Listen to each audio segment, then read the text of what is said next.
आज हम आपको बताएंगे एक ओल्ड एज में जो सबसे कॉमन फ्रैक्चर है जिसको बोलते हैं इंटरट्रोकेंटिक फ्रैक्चर या आम बोलचाल की भाषा में कूल्हे के पास की हड्डी का टूटना। आज हम एक केस ऑपरेट कर रहे हैं। तो पहले मैं आपको एक्सरे दिखाता हूँ कि ये एक्सरे में कैसा दिखता है। ये एक्सरे है उस पेशेंट का जिसकी कूल्हे की पास की हड्डी टूट गई है।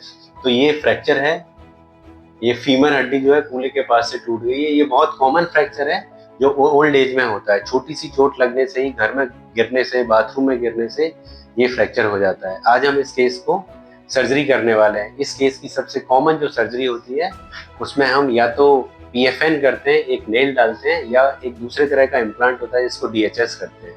आज हम इसमें पीएफएन करने वाले हैं। इस फ्रैक्चर की सर्जरी का एम ये होता है कि हम सर्जरी करने के नेक्स्ट डे उस पेशेंट को वॉक करा दें। सर्जरी से पहले की तैयारी है। पेशेंट को फ्रैक्चर टेबल पर पोजीशन किया गया है और फ्रैक्चर को सियाम की मदद से क्लोज कंडीशन में रिड्यूस किया गया है।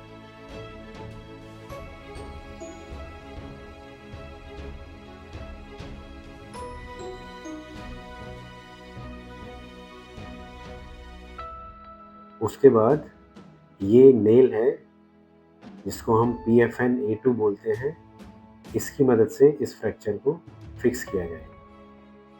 ये सर्जरी बहुत ही मिनिमली इन्वेजिव सर्जरी होती है जिसमें 3 छोटे-छोटे इंसिजन दिए जाते हैं जिसकी मदद से पूरी सर्जरी की जाती है।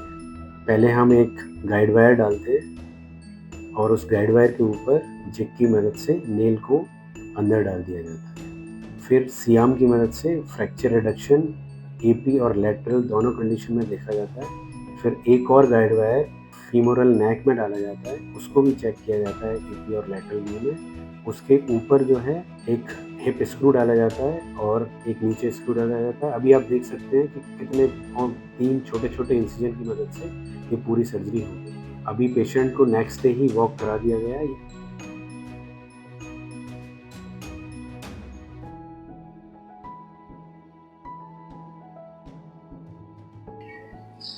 ये अभी जिन पेशेंट को हमने ऑपरेट किया था उनका पोस्ट ऑप एक्सरे है।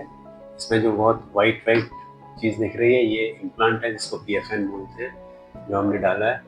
ये यहाँ फ्रैक्चर था, जो फ्रैक्चर बिल्कुल अच्छी तरह से इम्पैक्ट हो गया है और इस पेशेंट को हमने वॉक भी करा दिया है।